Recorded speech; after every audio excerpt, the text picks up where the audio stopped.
माननीय शिक्षा मंत्री ने बयान दिया है कि हम लोग 7वें चरण की बहाली बहुत जल्दी शुरू करने वाले हैं। हमारा मेन पॉइंट जो है कि आप बहाली कब करेंगे उससे ज़्यादा महत्वपूर्ण है कि आप बहाली कैसे करेंगे। तो बहाली प्रक्रिया आप लोग करते आए हैं, उसी का परिणाम है कि अभी भी 1.5 लाख शिक्षकों का, फर्जी शिक्षकों का फोल्डर गायब है। दैट मीन्स फर्जी शिक्षक स्कूलों में कार्यरत है और वो बिहार के भविष्य को चौपट कर रखे हैं। एक चीज़ के मैं सख्त विरोधी हूँ, जो एकेडमिक विरोधी है उसे फर्जी लोगों को आने की ज़्यादा संभावना रहता है और जो हम लोग नहीं चाहते। आश्वासन दिए हैं, 80-20 का आश्वासन दिए हैं, लेकिन हमको 80-20 नहीं चाहिए, हमको 100% चाहिए। जानते हैं कि अपना बिहार बोर्ड का नंबर, सीबीएसई बोर्ड का नंबर, सबका नंबर देने का पैटर्न अलग होता है। तो ये गलत बात है कि आप जो है कि एकेडमिक की जगह कि एकेडमिक दिखाइए और नौकरी पाइए, ये नहीं चलेगा, स्पष्ट बात है।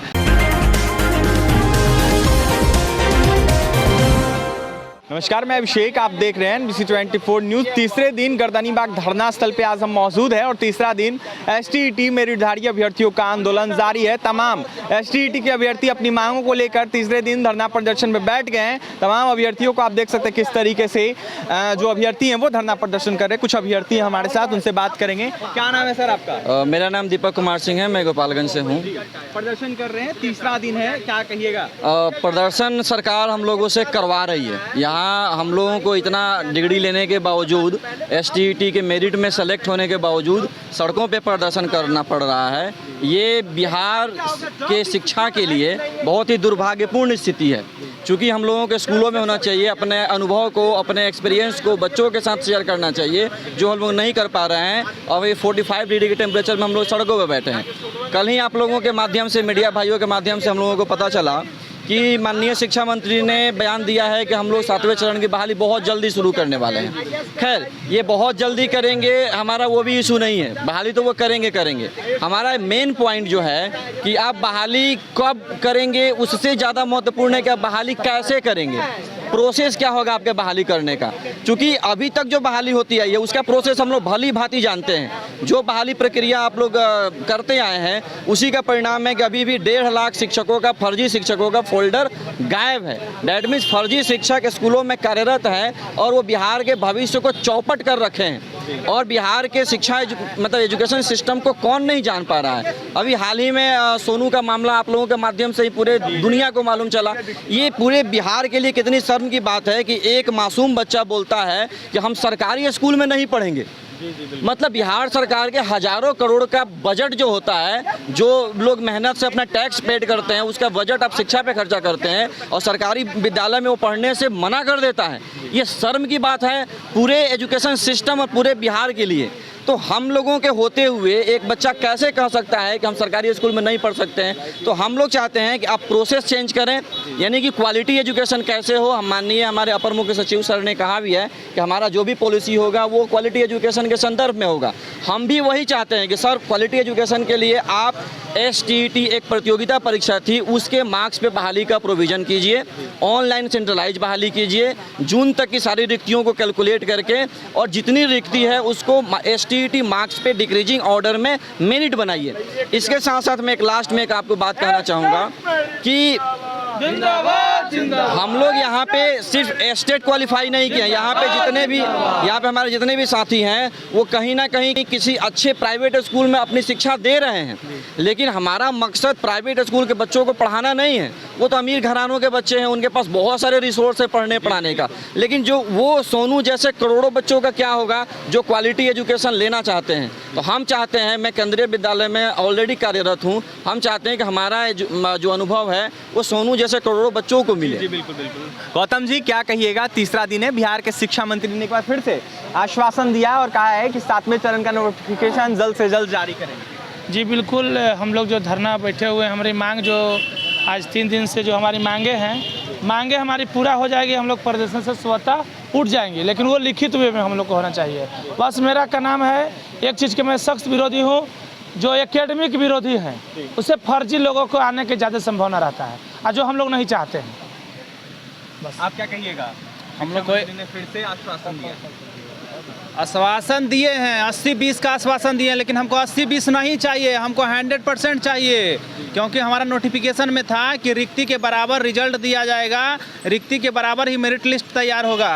और हुआ भी। तो हम लोग चाहते हैं कि STT अंकों के आधार पे हम लोगों की नियुक्ति हो। एकेडमिक मेरिट का कोई पैमाना नहीं होता है। कोई 1995 में मैट्रिक टॉप किया था तो 60% पे कर गया, 2000 में किया 70% पे, आज 80% 90% पे टॉप कर रहा है।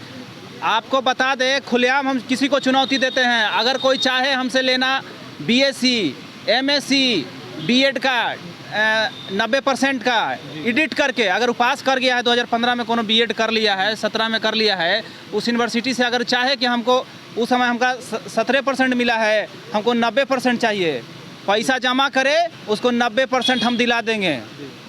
पूरा यूनिवर्सिटी सर बेच रहा है डिग्री, लोग खरीद रहे हैं MP से UP से। एकेडमिक कोई पैमाना नहीं होता है सर, इसलिए हम लोग चाहते हैं कि STT अंकों के आधार पे करे सरकार, प्रतियोगिता परीक्षा के आधार पे करे सरकार। क्या बोल रहे थे? जी, हम बोल रहे हैं कि देखिए, पूरे भारत में अलग अलग राज्यों में अलग अलग यूनिवर्सिटी में एकेडमिक का पैमाना अलग अलग होता है। किसी का एग्जाम किसी अपने तरीका से ऑब्जेक्टिव होता है, कोई सब्जेक्टिव होता है, अलग तरीके से एग्जाम लिया। तो फिर एकेडमिक कोई अंक, सही बात है कि एकेडमिक के आधार पे आप जॉब लेना, ये तो न्यायपूर्ण नहीं है, ये बात तो मानना पड़ेगा आपको। इसलिए न्यायपूर्ण इसलिए नहीं है क्योंकि आप जानते हैं कि अपना बिहार बोर्ड का नंबर, CBSE बोर्ड का नंबर, सबका नंबर देने का पैटर्न अलग होता है। तो ये गलत बात है कि आप जो है कि एकेडमिक की जगह कि एकेडमिक दिखाइए और नौकरी पाइए, ये नहीं चलेगा। स्पष्ट बात है, आपको कंपटीशन देना होगा। कंपटीशन में हम लोग मेरिट में आए हैं तो मेरिट की बात होनी चाहिए। दुनिया का कोई भी ऐसा भर्ती परीक्षा जो भी होता है, रेलवे का हो, SSC का हो, UPSC का हो, NDA का हो, आर्मी का हो, जो बंदूक चलाने के लिए उसको कंपटीशन देना पड़ता है, फिजिकल देना पड़ता है। तब टीचर के लिए क्यों एकेडमिक मांग रहे हैं भाई, क्यों मांग रहे हैं आप? इसका अर्थ है कि सिर्फ गोड़ बना रहे हैं। जब गोड़ बच्चा बन जाएगा, किसका बच्चा गोड़ बन रहा है सर?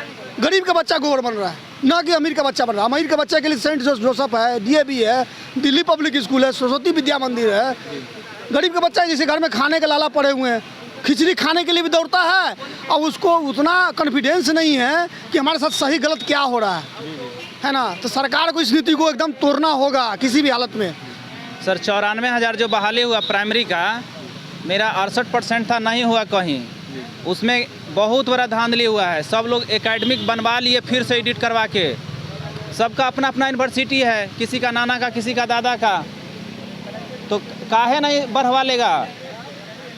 एकेडमिक कोई पैमाना नहीं होता है। बिहार में जो 17 सालों में जो सरकार ने शिक्षक की बहाली की है, उसको खुद देखना चाहिए कैसे कैसे शिक्षक की बहाली की है। एक सोनू दीपक, छोटा बालक 11 वर्ष का है, वो कह रहा है कि हम सरकारी विद्यालय में नहीं पढ़ेंगे। तो डिग्री दिखाओ और नौकरी पाओ कि धंधा सरकार को बंद करना चाहिए। मैं कैमूर से आया हूँ, मेरा नाम अशोक प्रसाद गुप्ता है। अशोक जी, क्या कहिएगा? मैं शिक्षा मंत्री ने आश्वासन दिया। सर, शिक्षा मंत्री तो बराबर आश्वासन देते रहते हैं, लेकिन उनको कोई बात की भरोसा नहीं है। वो मलाई बाबा के नाम से प्रसिद्ध हैं। और हम लोग जो यहाँ धरना बैठे हुए हैं, हम लोगों की यही मांग है कि जिस तरह से नोटिफिकेशन निकला था कि जितना मतलब कि सीट है उतना रिक्ति निकालना है, उतना लोगों का रिजल्ट भी निकला था, उतने लोग मेरिट में भी आए हुए हैं, और उन लोगों की बहाली सरकार जल्द से जल्द करे। और जो शिक्षा की जो कमी है, जो हमारे राज्य में टीचरों की कमी है, उसको जल्द से जल्द पूरा करे। हम सरकार से यही मांग करते हैं कि जो बहाली हो, ऑनलाइन हो, सेंट्रलाइज हो। तो आपने सुना है STT के तमाम मेरिटधारी अभ्यर्थी थे, उनका क्या कुछ कहना था। सीधा तमाम अभ्यर्थियों ने कहा है कि बिहार के शिक्षा मंत्री पहले भी आश्वासन दिए हैं, एक बार फिर से आश्वासन दे रहे हैं। उनके आश्वासन से हम सहमत नहीं हैं। सिर्फ आश्वासन देते हैं, पलटू राम हैं, पलटते रहते हैं, कभी कुछ कहते हैं, कभी कुछ कहते हैं। फिलहाल हमें 7वें चरण का नोटिफिकेशन चाहिए, वो भी लिखित तौर पर चाहिए, नहीं तो हम लोग ऐसे ही धरना प्रदर्शन करते रहेंगे। तमाम अभ्यर्थियों को सुना आपने, क्या कुछ कहना था। और भी तमाम खबर के लिए बने रहे NBC 24 न्यूज़ के साथ। हमारे चैनल को सब्सक्राइब करें, पेज को लाइक करें। बहुत बहुत धन्यवाद।